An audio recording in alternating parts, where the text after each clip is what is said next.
So due to the success of the last video regarding this topic, I decided to make it another one, explaining how to imitate Minecraft titles and how to make your own.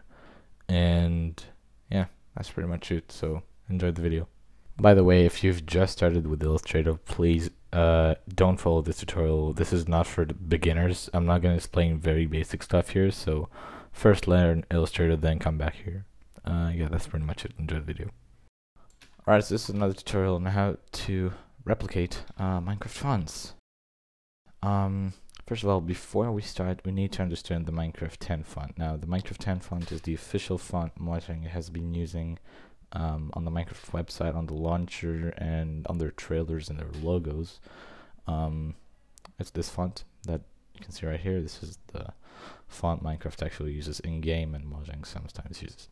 So when the font is set to 300 points in scale, the scale of 300 points, with the letter spacing of -30, every space between two letters will be equal to 1 pixel as demonstrated below. So that means this is 1 pixel on the font. As you can see, it's just one section of it, and this will be equal to the space between the letters when the letter spacing is set to -30 and the scale to 300. This is actually something that I found playing around with this font, and it actually allows you to replicate Mojang, or rather Minecraft logos.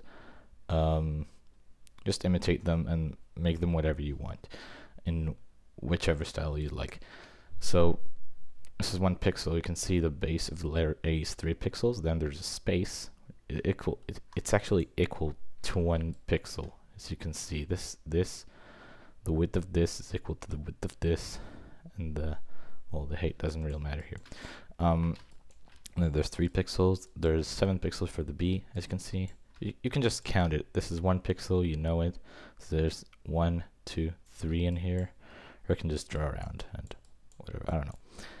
So letter B is 7 pixels. The base of the letter C is 6 pixels. As you can see, it is thinner than B. There you go. Yeah, I've actually mapped a bit of the letters here, so you can see how it works. There's 3 pixels here, 1 here, 3 here, 2. 6 for the base, as I've written here, as I've wrote, and so on. So yeah, that's pretty much it. For letter F, obviously it's 3. There's nothing here to be shown as the base.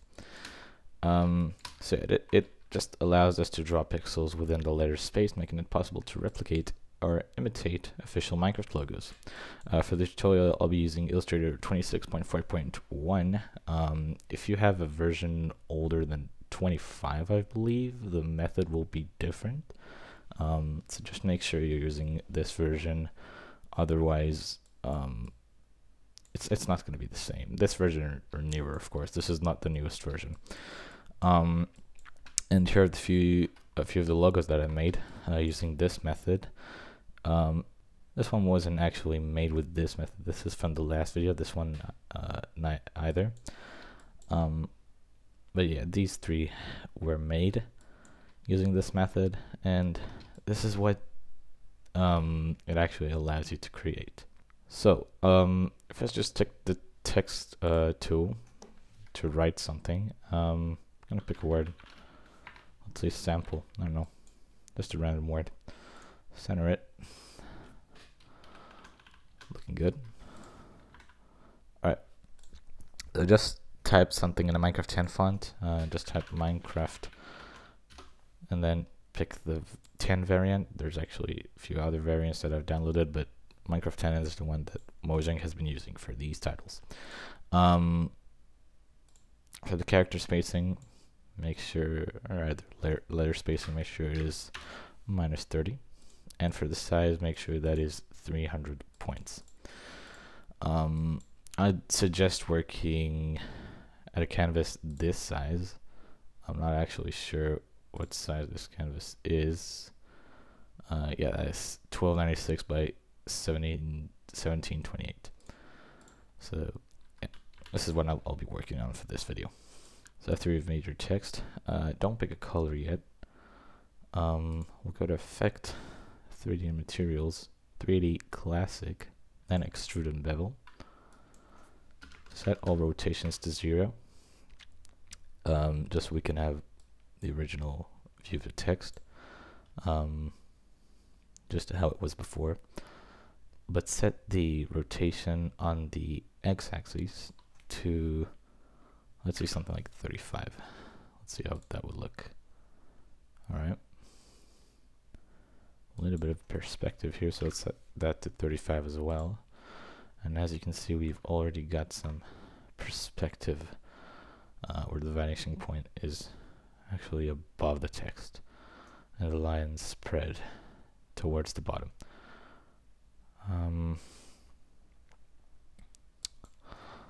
Let's make the extrusion depth 100, or rather actually let's make it about 90, I guess. 90 works. Let's give it a bit more of the rotation here, so let's make it 37.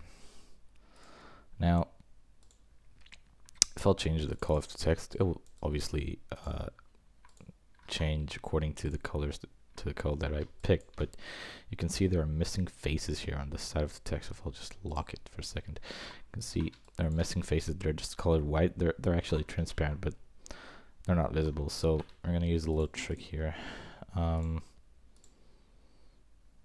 Let's see. Let's select the text, go to appearance, then to this effect, and set a very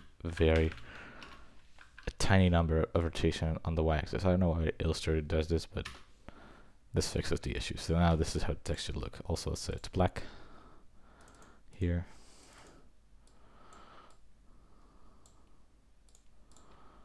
Alright. Now it's black. You can't really see the variations of the color between the faces, but it doesn't really matter now because Illustrator can still distinguish the faces from one another. Alright. Next thing you're gonna do, we're gonna go to Object, then Expand Appearance, so it gives us each face. As you can see, it did distinguish each face from one another. So we can select each face and modify it. Let's say I want to give this red color. Now it is red color. Sweet. So once you have that, you're gonna just pick a color for the text to be at. Now, we could make it the same as the Minecraft text, the official Minecraft logo, and I think that's what I'll do. So I'll press Command-Shift-P and place the SVG of the original Minecraft logo, the one that they're using right now, the official one. And place. We have it placed in the same layer, so I'm just going to separate it so I can, it'll be easier to play around with it. Let's center it. Scale it down a little bit. There you go. This won't actually be visible in the final image, but yeah. Now, by looking at the logo, we can see that there's different colors for each face, for every group of faces, rather. So the ones facing us are this kind of grayish color. It's a bit like a brick wall, some sort of tanned gray, desaturated tan color. The ones facing bottom are just darker gray, the darker variant of this color, and the ones facing the sides are just black. So we've already made the text black. Now we can just pick individual faces. So we're gonna pick the ones facing us, or rather upwards. We're gonna give them this fill, this gradient fill. Just take the eyedropper tool and pick this. We're gonna go to the gradient panel and change the rotation to 90 degrees. Actually minus 90. So the lighter colors are coming from above. As you can see, this color here, if I'll just pick that, you can see that it is lighter than this color. You can see a difference up here. Alright, looking good. Now we're going to do the same thing for the bottom faces, the ones facing downwards. So just pick the color. That's it. Alright, it's looking somewhat good. Before we proceed onwards, I'd like to make the stroke of this. Obviously, Minecraft logos have a very sharp and emphasized stroke here around them, and it actually plays a really essential role on how the Minecraft logo looks, on how the logo actually appears. So what I'm going to do, I'm actually going to duplicate this layer, so just Alt click it and drag it down or up or whatever. I'm going to set the fill of every face here, so just select it and set the fill of all the faces of it to black. So as you can see now, it is set to black. But if we'll try and set a stroke for this one, you'll see that we'll get very jagged lines. As you can see, they're messed up. So that's not what we want.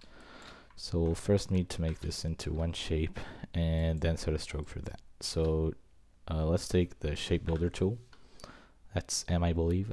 Yep, shape builder tool, Shift M, and select the logo and just draw around until you cover all the faces that are connected together.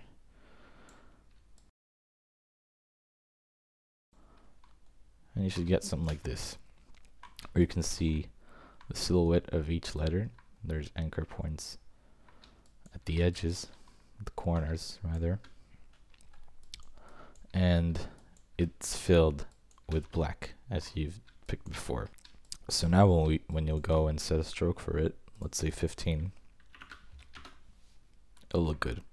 This is actually much more efficient than the method that I've shown before in the previous video regarding this, where I've just drawn a path around everything and it was very time consuming. So this is a much faster method. Set the stroke to the outside, and when you'll make the layer above visible, it'll look like this. Now that looks pretty good to me. The stroke size seems perfectly on. Yeah, I don't think I really need to modify anything in here, so that looks good. Alright, that's the fun part where we're gonna put the grid on the logo and actually draw the pixels, the cracks that make it look more stylized, I guess. So by looking at it, we can see that there's three directions the cracks are facing. There's cracks on the faces that are facing upwards, and there's cracks on the layers that are facing downwards, but there's also cracks on the faces that are facing sideways. Now on my logos, I tend to not make the cracks facing sideways, but only the ones that are facing upwards and downwards. It just takes a bit more time and effort, but I'm kind of lazy to make them, so yeah. Anyway, we're gonna make the cracks only for the ones facing upwards and downwards. Now, to do that, we're gonna use the grid tool, and it's actually here. It's gonna first appear as the line tool, but just hold it until the drop down menu appears and select the rectangular grid tool. Another layer above, we can actually lock all these. Actually, just lock the stroke layer. I'd rather name them.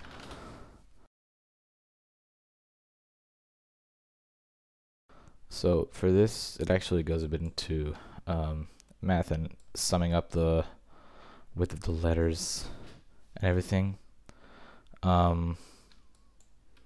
including the spaces between each one of them.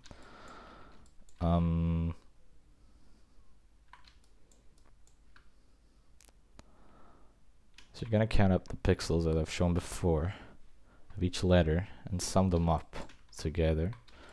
So let's see. I'm gonna actually pull a calculator here in order to calculate the width of each letter. So as we can see, the letter S, it has 1 pixel here. Requires a bit of thinking, yeah. It has 1 pixels here and 3 pixels on the other side. So I'll just draw it around.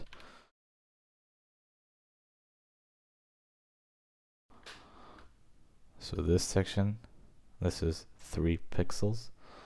This section, it is 1, and this section is another 3. So that sums it up to 7. So 7 plus 1, spacing between here, that's 1, as we've mentioned before, plus 1 plus 7, because we know A is 7 pixels,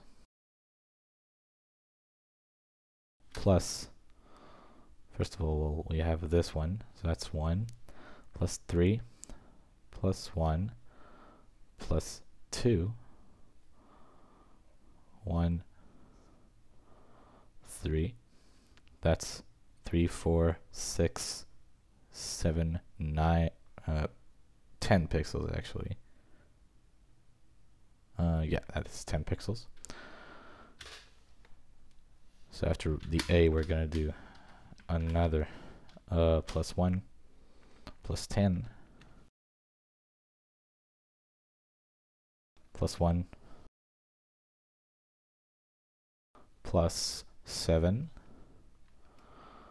plus 1, plus 6, plus 1, plus, what's the width of E? That is also 7. We can see this is 6, and this is 1. I'm gonna get 49 for that.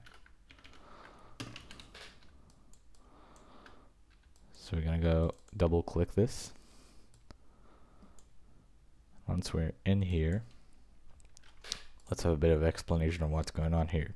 So we're not going to touch the default size of this, but rather the horizontal dividers and the vertical dividers of the grid. So the horizontal dividers are the ones going horizontally, like this, going parallel to the horizon. The verticals are just the ones going from up downwards or upwards. So we're going to set this one to 49 minus 1, that'll be 48, and this one to 10 minus 1, this will always stay at 10 minus 1, so that's 9. Let's make a new layer, select the grid tool, and just stretch the grid, point to point. So we have a grid here, but it's not really aligned with the letters at all. And it also has a stroke, so I'm just gonna make it a fill, make it nothing.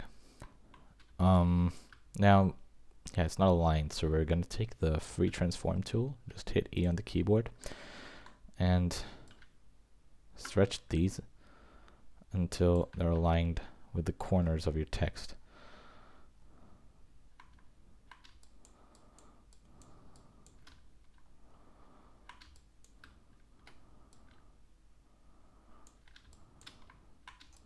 And I'm pretty sure that it's all aligned now. Yep. If you did the math correctly, summing up everything and subtracting 1 from the result that you've got, you should see this. You can see that the lines of the grid are perfectly aligned with the pixels of the text. We have 3 here, 1 here, 3 here. So that looks pretty dope. Now what you're gonna do, you're gonna pick the grid, go to edit, object, live paint, make. Now you can deselect it, don't lock it, but now what you can do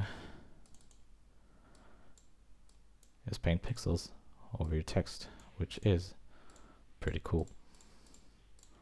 You can pick different colors,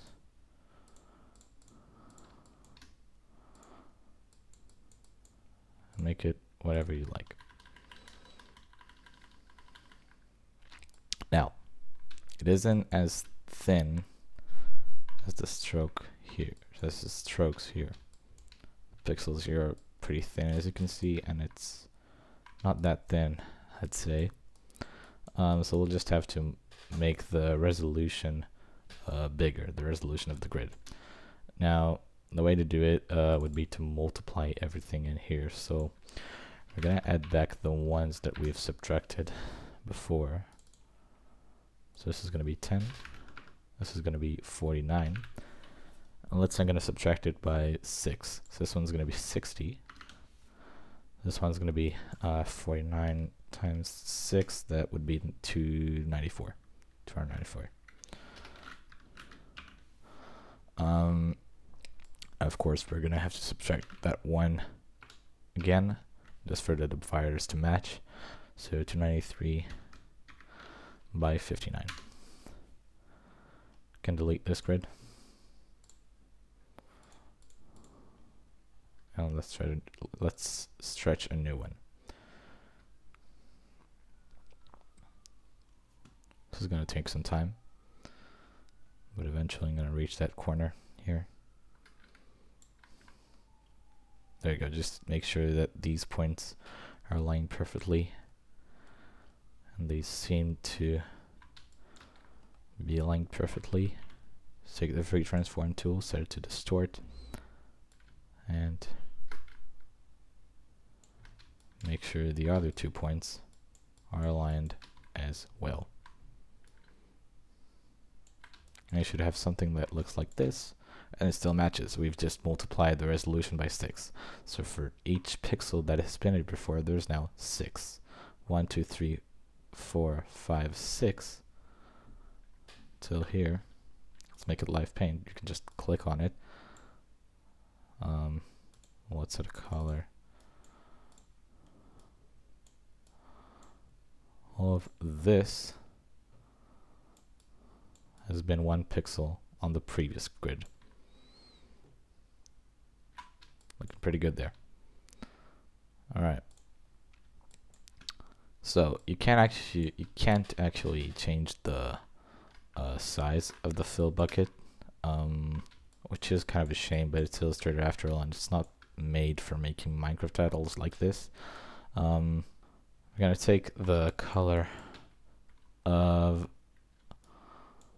the highlight here. There's actually 3 colors for the cracks here.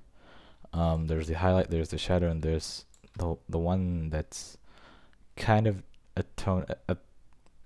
It's an in-between version of these two, and it's darker than the color of the face of the text.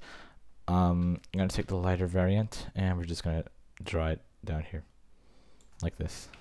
It's gonna take a bit of time, but that's what makes it look like a bevel after all, like a highlight on the text, and you can see that is aligned throughout the whole face. If you make a mistake, you can just hit slash on your keyboard and erase this. This just set the fill to none, rather than a solid color, like this. And you can navigate between these 3, the solid fill, the gradient fill, and the none, using period, comma, and slash on your keyboard.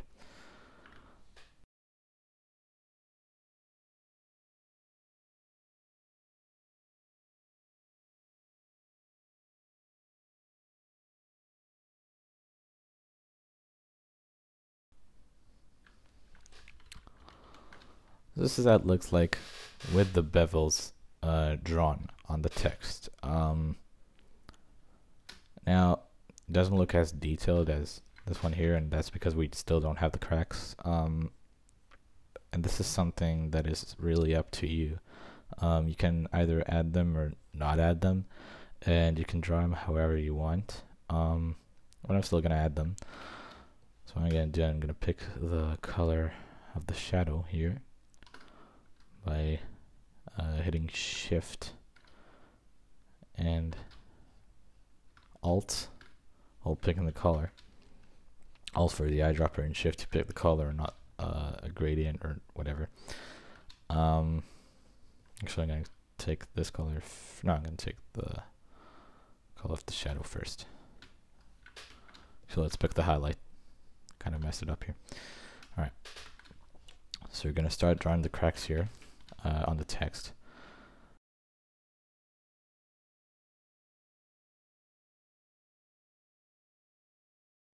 Next up, we're going to pick the shadow and draw that.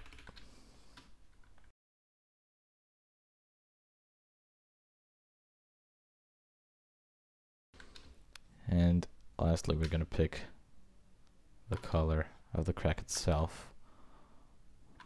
I believe that's what I can call it, and put that below both of these.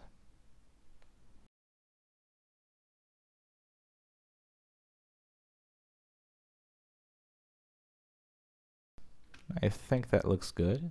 Don't know if I made a mistake there. No, I don't think I have.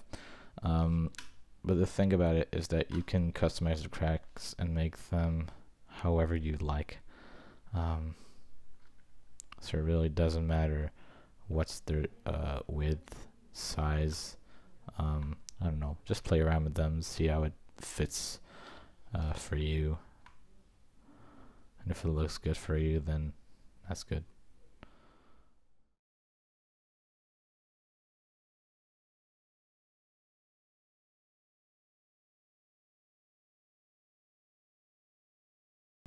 This looks fine. Something here looks a bit off, and I think I can see what it is. Oh god. Illustrator gets a bit buggy here. Probably because I pressed Alt Shift. And that switches languages. Yeah, that looks better. So play around with the cracks, see how it fits to you. And then we can move on to the second grid for the faces facing downwards. So after one crash from Illustrator and a bit of time, I finished drawing the cracks on the text. They're looking pretty good. Some look a bit complex, but I think it just adds a bit to the logo. The Minecraft ones look a bit simpler. They're just, I don't know. Something here looks a bit more complicated than in here, but I think it just adds a bit to it. Anyway, we're now gonna stretch a grid for the bottom as well.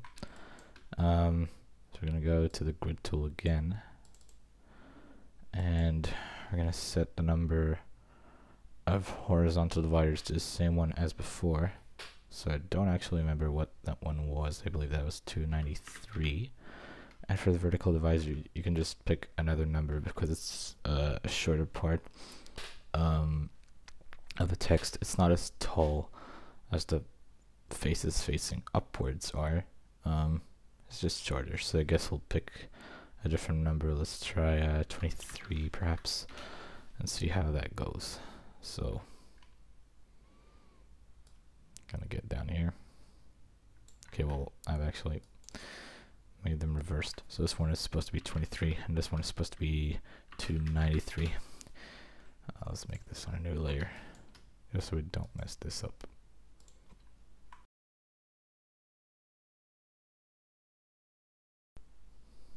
Let's just place it here, whatever. We're going to take the free transform tool again and just distort it, just so it fits and is aligned with each anchor point. Make sure you hold Control after selecting the point. Just select it, then hold Control so it snaps to the closest anchor point. And there you go. Yeah, it is aligned now. I think the number 23 for the dividers was actually a good choice. It looks good. Fits whole. Alright, good. I gotta make it live paint again. Just go to edit live paint or just click it with a fill bucket. Deselect it so you don't mess up everything. And select the colors for the darker tones of the cracks, the ones that are on the bottom faces. So Alt Shift Actually, not Alt Shift. As you can see, it switches. So I'm gonna get it to be, well, I'll just pick the eyedropper tool, then I'll press Shift. Let's pick the default crack color first, I guess, and just start drawing the cracks.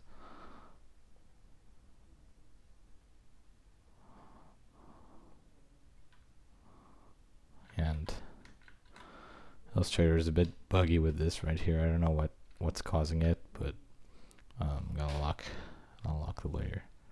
Maybe that will fix it. Maybe Illustrator will crash again. Hopefully not. It's not really that complicated to draw the cracks, but it's actually quite fun, I guess.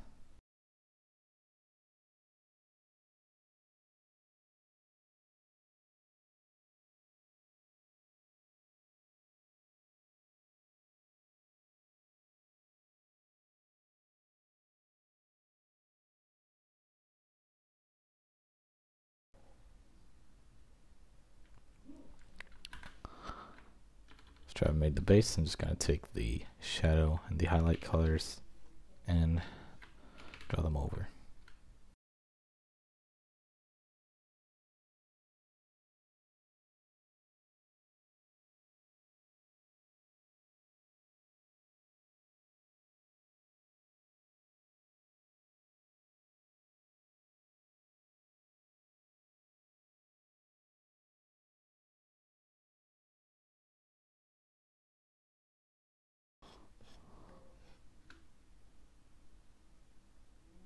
Yeah, alright. Well, Illustrator just crashed.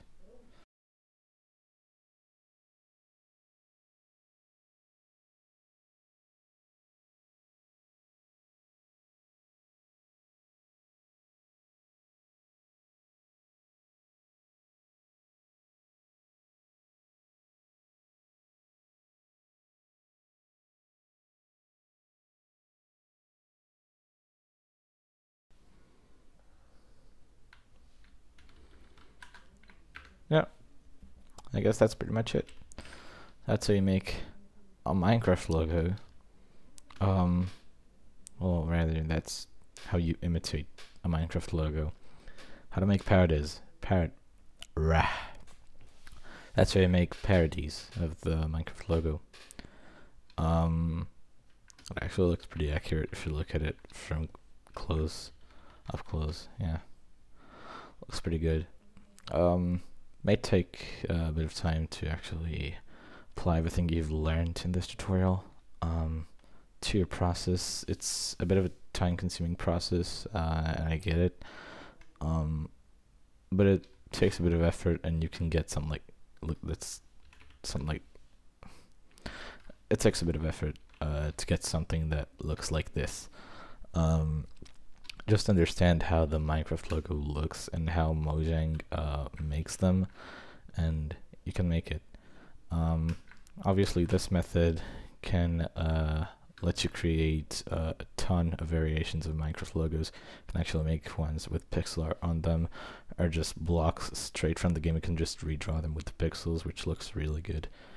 And yeah, that's pretty much it. So thank you very much for watching. If you liked it, then please hit the like button. Subscribe if you want. Donate to me on Ko-Fi if this tutorial has helped you and you'd like to donate. And yeah, see you next time. Bye bye. One more thing, if you've been wondering why I've been editing on Windows, then yeah, I've actually upgraded to a new setup, so that's pretty cool.